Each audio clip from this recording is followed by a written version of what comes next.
ابو عثمان النہدی سے روایت ہے، وہ فرماتے ہیں کہ میں نے ابو ہریرہ رضی اللہ عنہ کے بارے میں سنا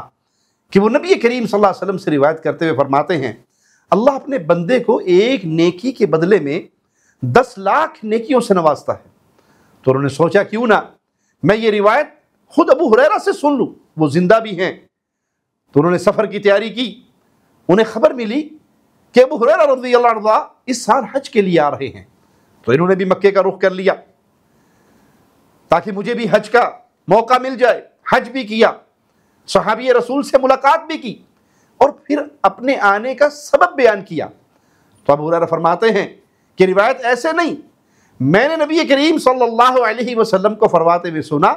اللہ اپنے بندے کو ایک نیکی کے بدلے میں 20 لاکھ نیکیوں سے نوازتے ہیں۔ پھر انہوں نے قرآن حکیم کی یہ آیت تلاوت فرمائی وَإِن تَكُ حَسَنَةً يُضَاعِفْهَا وَيُؤْتِ مِن لَّدُنْهُ أَجْرًا عَظِيمًا، اور اگر ایک نیکی ہو تو اللہ اسے دگنا چگنا کرتا ہے اور اپنی جناب سے بہت عظیم اور بڑا اجر دیتا ہے۔ پھر ابو ہریرہ فرماتے ہیں کون ہے جو اللہ کے دیے ہوئے اس عظیم اجر کا اندازہ لگا سکتا ہے؟ اللہ اکبر، اللہ جو یہ اجر عظیم عطا فرمائے گا یہ کتنا ہوگا، اس کا اندازہ کون لگا سکتا ہے؟ دنیا کا کوئی محاسب، کوئی کیلکولیٹر اس کو کاؤنٹ نہیں کر سکتا۔ اس روایت میں ہمارے لیے فائدہ کتنا عظیم ہے۔ ایک تو یہ کہ وہ وقت کتنا عظیم وقت تھا جب علم کے حصول کے لیے اللہ کے بندے لمبا لمبا سفر کیا کرتے تھے۔ اس تابعی کے پاس روایت ہے لیکن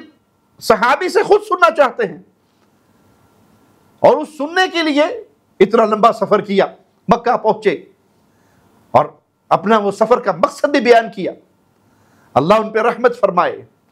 کہ آج ہماری بھی یہ کیفیت ہے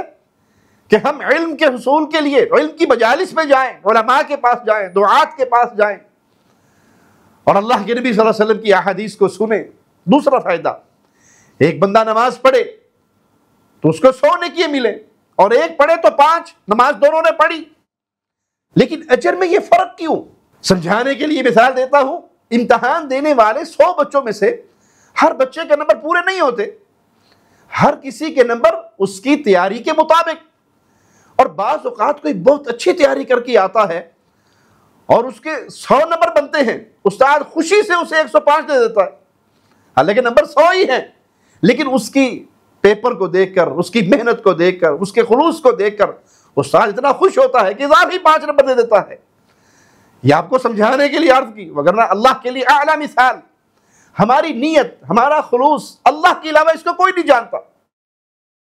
جب ہم کوئی نیک عمل کریں اس میں جتنا اخلاص ہوگا، جتنا اللہ کی محبت ہوگی، جتنا اللہ کا خوف ہوگا، جتنا اللہ کا تعلق ہوگا، جتنا ہم اسے سنت کے مطابق ادا کریں گے، اسی حساب سے اجر و ثواب ملے گا۔ ایک شخص نماز پڑھ رہا ہے لیکن اس کا اللہ سے تعلق نہیں،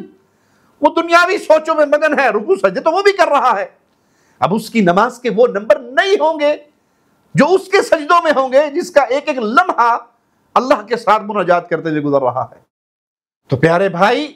لوگوں کے لیے جینا چھوڑ دیجئے، لوگوں کے لیے کام کرنا چھوڑ دیجئے،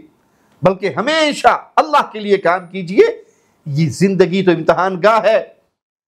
چھوٹی سی نیکی بھی اللہ کے ہاں بہت بڑا اجر پا سکتی ہے، شرط یہ ہے کہ اس میں حسن ہو، اس میں اللہ کا ادب ہو، اس میں اخلاص ہو، اس میں اللہ کے ساتھ مناجات ہو، وہ خالص اللہ کے لیے کی جائے، کسی کے لیے دکھلاوا نہ ہو۔